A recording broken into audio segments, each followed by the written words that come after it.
Clowns on social media will say things like, oh, failure is good, oh, you should learn how to fail, oh, you should embrace failure. Why? Why do you want to go into something with the mindset of, oh, I want to fail? It makes zero sense to me. Yes, I don't believe in beating yourself up if you fail. I think that if you fail, the best thing you can do is move on to the next thing. But if you enter something with the idea of, oh, I want to fail, that makes no sense to me. It's very difficult to lose if you only keep winning. It's very difficult to not win if you don't lose. And at some point, you have to stop trying to fail at everything. And I truly don't understand this mindset in India of why everyone wants to keep failing. So in this video, I'm going to tell you some ways of how you can manage your failure, not emotionally. I mean, how you can manage your failure and convert into a success. Now, I'm a huge fan of taking moonshot risks. What is a moonshot risk? A moonshot risk is essentially where you keep taking ultra risky bets over and over again with the hope that one of them lands. You keep trying to found multi-million-dollar companies. You keep trying to do insanely difficult things that nobody else can do with the hope that, if it's a 1% probability of success, if I do it 100 times, then I'll probably get successful once. That being said, everything you do should compound and build to the next thing. You don't want to start a digital marketing agency, fail at that. Then start a graphic design agency, fail at that. Then start a web development agency, fail at that. No, you're running in circles. What you want to do is keep sowing seeds. Whenever you do anything, go with the mindset that there's a good chance you're not going to be doing this for the rest of your life. Whenever you're doing anything, keep sowing seeds. These seeds can be in the form of relationships. These seeds can be in the form of potential investments. These seeds can be in the form of something that can just work out someday. The worst thing you can do if you fail at something is to get angry and break the relations with all the people. It's very, very, very common that a founder of a failed company 5 years later becomes a founder of a successful company and hires everyone from the failed company. If you can just look long term enough, you'll realize that being angry and yelling at people and being disrespectful never really hurts. That being said, I do it all the time, and I've actually done it even today.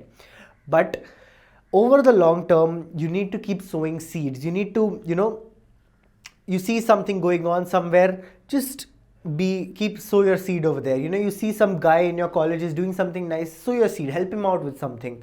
You see that some guy in your college wants to become a Bollywood actor and you don't believe he's going to become a successful Bollywood actor, help him out with something, make him a connection. Who knows what happens 10 years from now? Who knows what happens 20 years from now? You don't want to take a risk or something that can damage your entire life.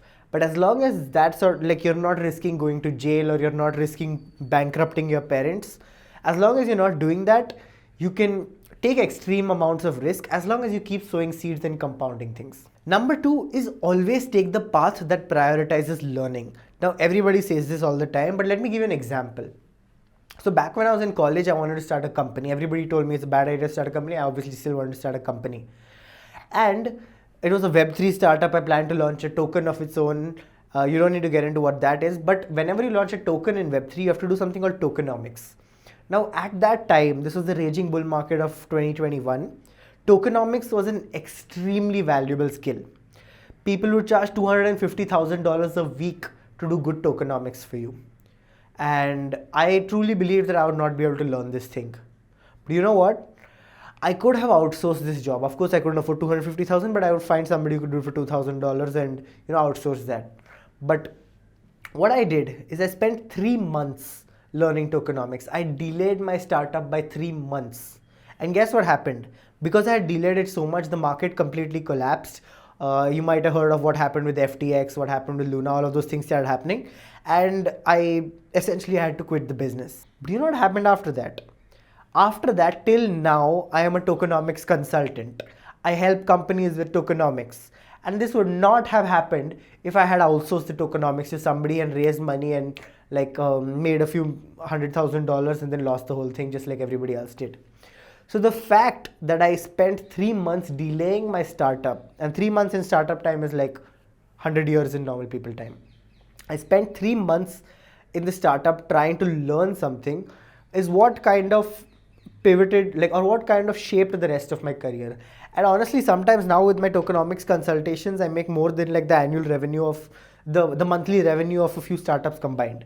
And And I truly can't elaborate about how grateful I am that I did this tokenomics thing. I truly can't elaborate how grateful I am that I actually spent my time learning about the industry, learning who the people are, as opposed to just launching something, raising money, and then creating a token and then losing everybody's money. Outsource nothing. A lot of founders have this habit, especially when they're college. Oh, I'll hire this agency to post social media for me. I'll hire or I'll outsource my LinkedIn content writing to this guy. And honestly, I've done that too. There was a time when I had like a 6 or 7 person content team writing content for all my social media, making my posts, etc. You know what happened? Nothing. The only thing that will work is true authenticity. The amount of effort that you have to put to make someone else write the content for you is far more than the amount of effort that you'll put in writing it for yourself. So essentially, if you outsource nothing, what happens is you learn a lot. If you outsource nothing, you create actual tangible skills. You know, on my LinkedIn, I've spent about 5 years writing posts for myself, and I truly believe I have the formula to write a post that goes viral. I truly believe I have a formula that will get me 100,000 views if I wanted to. And people who don't use LinkedIn much will either think that this doesn't make sense, or they will kind of just say, yeah, you know, maybe you're right, and whatever. The next one is do not regret a decision. And if at a particular point of time you feel that your best decision is to do something, you feel that your best choice is to just take this decision, and you take it and it fails, it's okay. Now, I'm not saying take this decision with the intention of failing. That does not make any sense to me.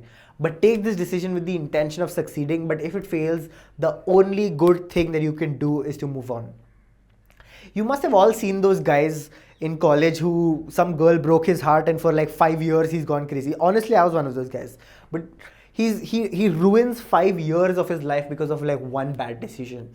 And you don't want that to happen to you. You need to be very, very, very quick in moving on. You need to be very, very quick in just accepting your failure and moving to the next thing. And one of my juniors in college recently got acquired by a company, and I'm so glad he went for that acquisition. He could have stuck to his guns and just constantly kept doing the startup, hoping to make a large amount of revenue. But I'm glad that he decided that, you know, I've spent 1 year on this thing. It's not made me a millionaire yet. Maybe I should just try something else. Next is move fast and do volume.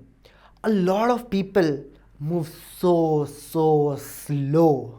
I have this one friend who has a startup, and for the last 9 months, I've seen nothing. No progress, no revenue, no social media, nothing.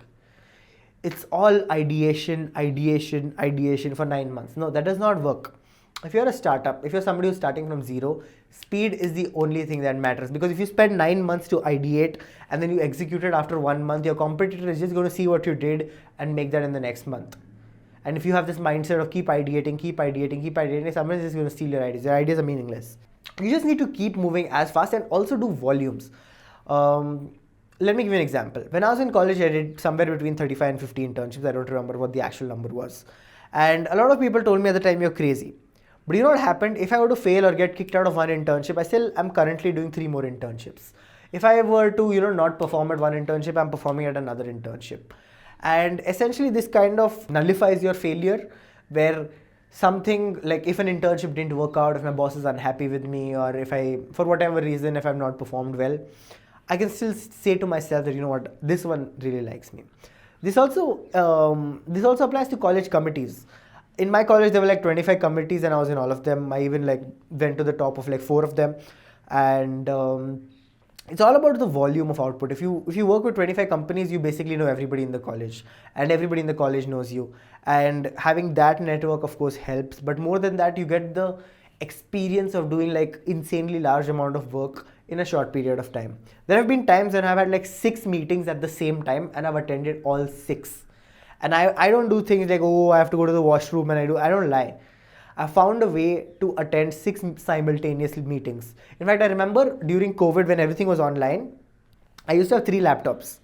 And in the morning, I used to be attending 3 meetings simultaneously almost every day. And this mindset of just doing large volumes of output, not large volumes of input. You'll always see the guy who spends 8 hours a day doing something and he achieves basically nothing.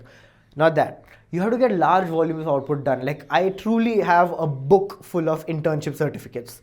And essentially that is output, right? The internship certificate is something that I have now for the rest of my life, even though it may not be worth it, even though probably 90% of those companies are already shut down. But I've got an output mindset. My mindset is not about how much effort I'm putting in. Like, I could put the same number of hours for one internship, but what I've seen is that if I put 8 hours across 3 internships simultaneously, my output per internship is more. Most people are actually doing the right thing. Most people are on the path to success. And that is the crazy thing. People try to find the secret formula, the secret hack. No, you're doing the right thing. The only thing is you're just not doing enough of it. Let's say about talking to women. You keep failing. Every time a woman talks to you, you keep failing, you keep failing, you keep failing. And you are still trying to get back with the same woman, same woman, same woman. You spend 2 years talking to a girl. And then you decide, let me move on. Great.